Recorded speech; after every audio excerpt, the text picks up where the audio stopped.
Bismillahirrahmanirrahim. Assalamualaikum warahmatullahi wabarakatuh. Alhamdulillah, hari ini kita diberikan kesehatan oleh Allah Subhanahu wa taala sehingga kita dapat melanjutkan perkuliahan metodologi penelitian kuantitatif. Hari ini kita akan mempelajari tentang masalah penelitian kuantitatif. Sebelum saya melanjutkan, ada beberapa hal yang harus saya jelaskan. Yang pertama, bahan kajian dalam mata kuliah kita yaitu masalah penelitian kuantitatif.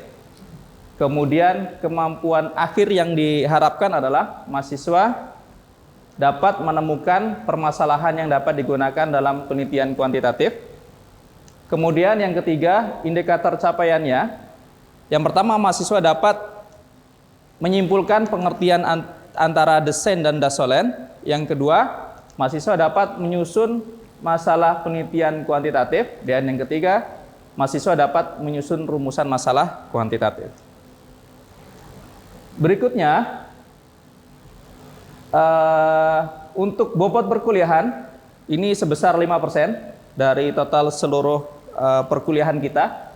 Kemudian referensi yang digunakan yaitu buku yang ditulis oleh Sutrisno Hadi, kemudian buku yang ditulis oleh Saifuddin Azwar, dan artikel yang ditulis oleh saya sendiri di jurnal Edumatik.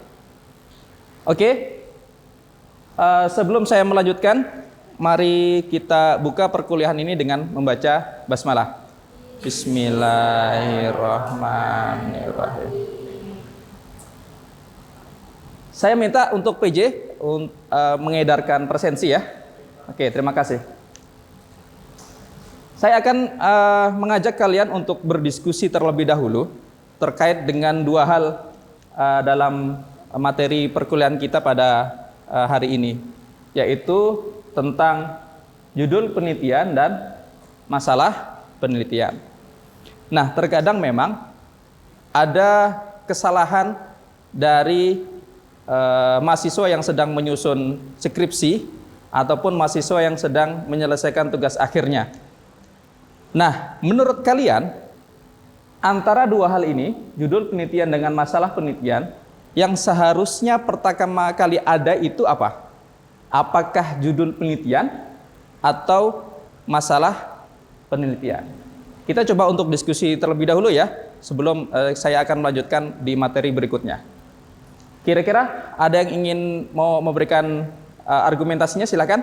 Saya, Pak. Oke, siapa? Saya memilih judul penelitian dulu karena dengan judul penelitian itu pasti ada ketertarikan dalam diri kita yang akan muncul judul. Nah, dari situ pula kita bisa cari banyak-banyak masalah nih. Jadi saya lebih memilih judul dulu, baru masalah. Baik, terima kasih Intan. Jadi Intan memilih judul penelitian terlebih dahulu ya, dibandingkan dengan masalah penelitian. Oke, ada pendapat yang lain, silakan. Saya Pak Syahnas, saya berpendapat bahwa ketika kita akan melakukan penelitian, kita harus mencari masalah penelitiannya dulu, baru kemudian judul. Karena dari masalah itu kita bisa menentukan penelitian seperti apa yang akan kita lakukan, begitu Pak. Oke, terima kasih Intan dan Syahnas. Ya, ini beberapa kasus memang, beberapa kasus bagi mahasiswa akhir ya, itu kebingungan. Apa judul penelitian dulu ataukah masalah penelitian dulu? Nah, sebenarnya memang ketika kita akan melakukan sebuah penelitian, seharusnya kita itu menemukan masalah terlebih dahulu. Nah, dari masalah itulah kemudian kita akan bisa menentukan kira-kira judulnya nanti itu seperti apa, teori yang akan kita gunakan itu seperti apa, kemudian jenis penelitian yang akan kita gunakan juga seperti apa, data yang akan kita kumpulkan itu seperti apa, dan analisis data yang sudah kita kumpulkan itu seperti apa. Jadi masalah penelitian bisa disebut sebagai pondasi awal sebelum kita melakukan penelitian. Kita tidak mungkin melakukan penelitian tanpa ada masalah di lapangan. Maka kita harus menemukan dulu nih masalah di lapangan seperti apa, kemudian kita baru menyusun alur-alur penelitian yang lain. Oke, bisa ya? Bisa dipahami ya? Sekarang kita bertanya nih, apa yang dimaksud dengan masalah penelitian? Tadi kita sudah sama-sama mempelajari ya. Ketika kita akan melakukan penelitian, maka masalah penelitian dulu yang harus kita tentukan. Nah, sekarang apa yang sih yang dimaksud dengan masalah penelitian itu? Nah, kita lihat di situ ya, masalah adalah hubungan tidak wajar antara harapan desain dengan kenyataan atau dasar. Contohnya, ketika kita akan meneliti di sekolah, kita berharap bahwa proses pembelajaran di sekolah itu siswanya itu aktif, kemudian apa lagi? Mendengarkan penjelasan guru, gitu ya. Belajar berkelompok yang sudah diinstruksikan oleh guru. Harapannya adalah seperti itu. Namun kenyataannya setelah kalian melakukan observasi, ya, melakukan pra penelitian, ternyata di situ siswanya tidak yang seperti yang kita harapkan. Dasolonnya itu berbeda atau kenyataannya itu berbeda. Siswanya tidak mendengarkan guru, main sendiri, tugas-tugas tidak dikerjakan. Kemudian apa lagi? Tidak mau belajar berkelompok seperti itu.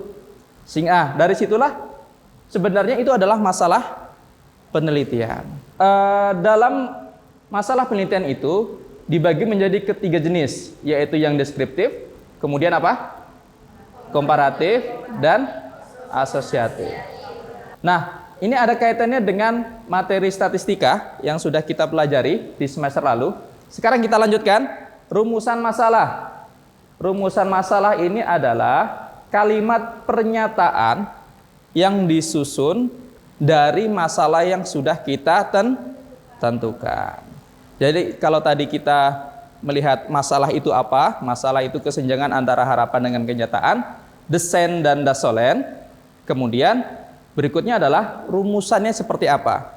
Jadi di sini adalah kalimat pernyataan. Kalimat pernyataan yang disusun atas masalah yang sudah kita tentukan tadi. Oke, sekarang kita latihan ya. Di sini ada barcode. Silahkan kalian scan. Ya, di sini ada artikel yang saya sudah tulis ya di jurnal Edumatik. Silakan nanti dibaca di bagian pendahuluan. Dari setelah kalian itu membaca, kemudian kalian lihat yang pertama apa di situ? Kita membaca artikel, kemudian yang kedua menentukan fenomena apa yang terjadi. Yang ketiga adalah masalah penelitiannya itu apa, kemudian rumusan masalah penelitiannya itu seperti apa. Oke, sudah dibaca semuanya? Oke, kita lihat sama-sama. Nah, fenomenanya apa? Fenomenanya di sini pembelajaran dengan sistem online ya, dan masalah penelitiannya ternyata mahasiswa itu kurang siap, mahasiswa baru ya, kurang siap untuk mengikuti pembelajaran secara online atau perkuliahan secara online. Kemudian rumusan masalahnya di situ tingkat kepercayaan dirinya seperti apa dalam pembelajaran online, kemudian pembelajaran secara mandirinya seperti apa tingkatannya, kontrol pembelajarannya seperti apa, motivasi belajar seperti apa, dan kepercayaan diri mahasiswa dalam melakukan komunikasi secara online pada mahasiswa baru itu seperti apa. Berikutnya, silakan kalian berkelompok seperti yang pekan lalu sudah saya bagi ya. Silakan berkelompok. Kalian akan mendiskusikan beberapa hal.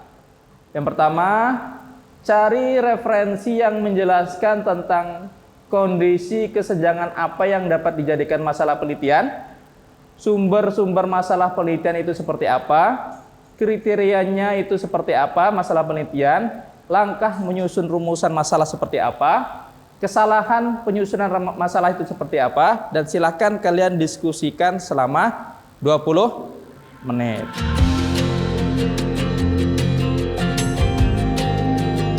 Oke, waktu sudah 20 menit. Kira-kira siap kelompok berapa yang akan presentasi? Silakan.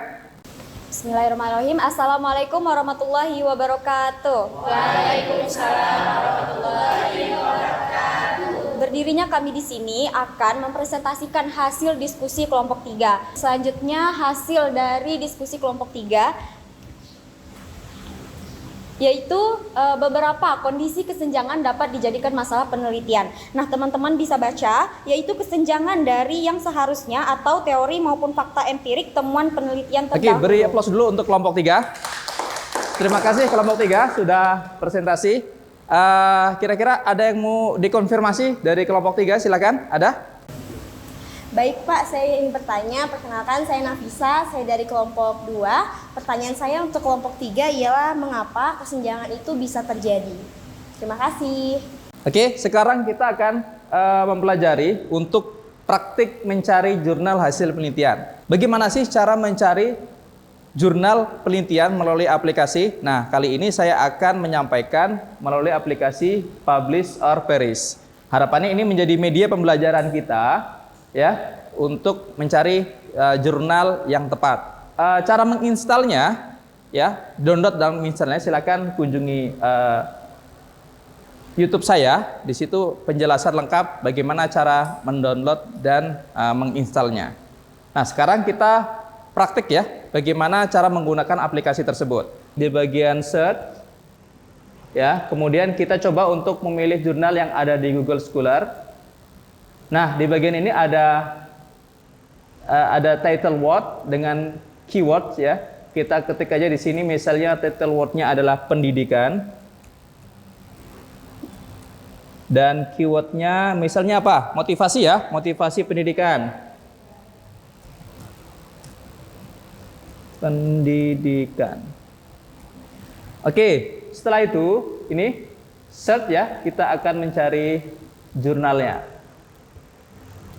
Nah, nanti jurnal yang akan ditampilkan adalah sejumlah 200 jurnal.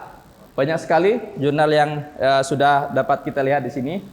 Sekarang kita coba untuk melihatnya salah satu ya, dari kita tinggal klik saja.